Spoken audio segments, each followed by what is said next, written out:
اعوذ باللہ من الشیطان الرجیم بسم اللہ الرحمن الرحیم الحمد للہ الذی جعلنا من المتمسکین بالقرآن العظیم ثم الصلاۃ والسلام علی سید الانبیاء والمرسلین اما بعد فقد قال رسول اللہ صلی اللہ علیہ وآلہ وسلم ابناء حاضان امامہ قام او قادا۔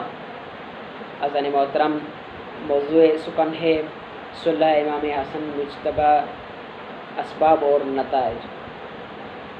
اذان محترم، 21 رمضان سن 40 ہجری جب جناب امیر المومنین علی بن ابی طالب علیہ السلام کی شہادت ہوئی، اس کے بعد مولا حسن المجتبی نے مولا کو غسل اور کفن کے بعد فارغ ہو کر امت مسلمہ کو جمع کیا اور ایک شاندار خطبہ پڑھا۔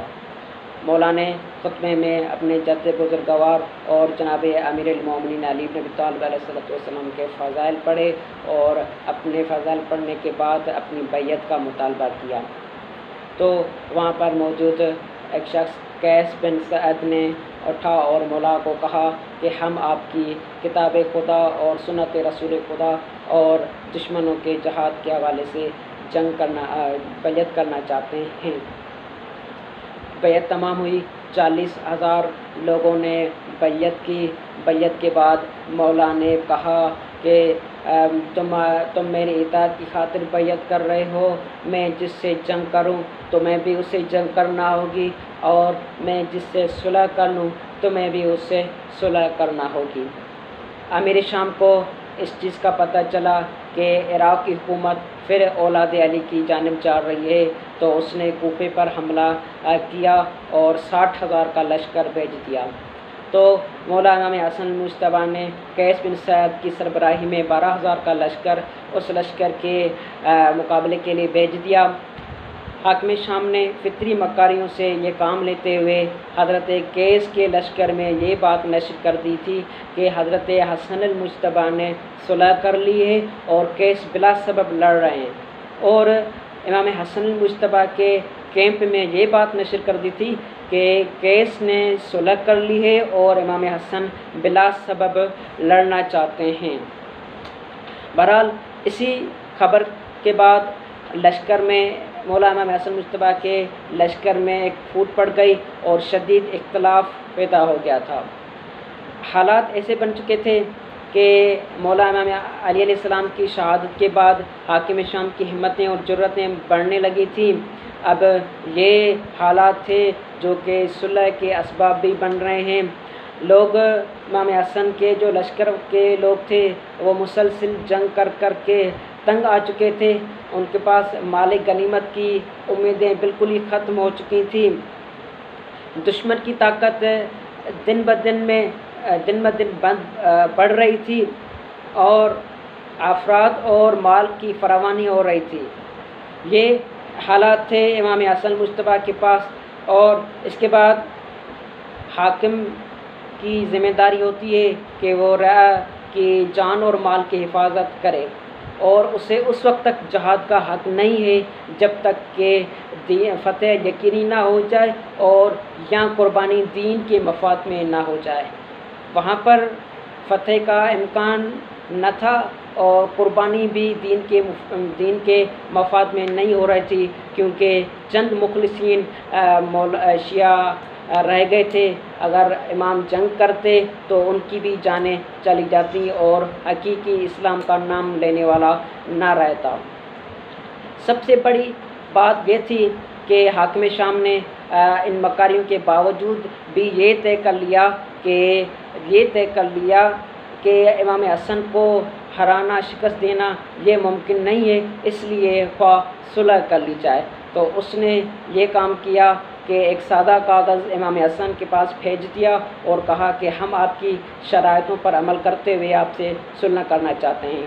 اب معاملہ یہ ایسا بن چکا تھا کہ مولا امام حسن نے یہ معاملہ اپنے ساتھیوں کے پاس رکھا۔ مولا نے کہا کہ اگر تم لڑنا چاہتے ہو تو میں ابھی بھی جہاد کی خواہش رکھتا ہوں، اگر تم زندگی چاہتے ہو تو میں کس سے جنگ کروں گا۔ وہاں پر موجود لوگوں نے البقاء البقاء کے نعرے بلند کیے، تو مولا سمجھ گئے کہ یہ لوگ زندگی اور آسائش چاہتے ہیں۔ اس کے بعد مولا نے کچھ شرائط لکھ کر حاکم شام کے ساتھ صلح کر لی۔ شرائط ایک دو عرض کر دیتا ہوں۔ مثال کے طور پر حکومت معاویہ کے پاس رہے گی بشرط کہ وہ کتاب خدا اور سنت رسول خدا صلی اللہ علیہ وآلہ وسلم کے اعتبار سے حکومت کرے گا۔ معاویہ کو ولی عہد مقرر کرنے کی کوئی حق نہ ہوگا۔ امیر المومنین کا لفظ معاویہ اپنے ساتھ نہ استعمال کرے گا۔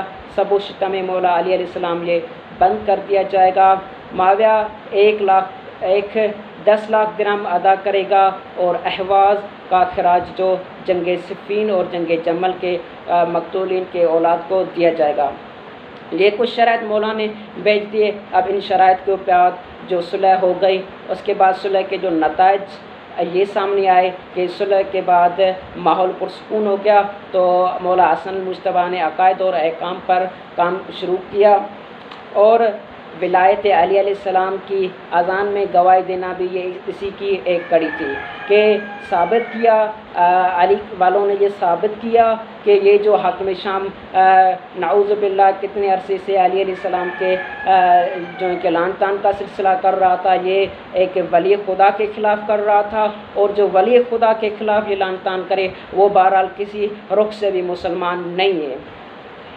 قتل و غارت گری سے بچانا، یہ ایک رسول خدا صلی اللہ علیہ وآلہ وسلم کی بھی ایک مشہور حدیث ہے، اور یہ حدیث مناقب ابن شہر عاشوق اور بحار الانوار جلد نمبر 10 میں یہ موجود ہے۔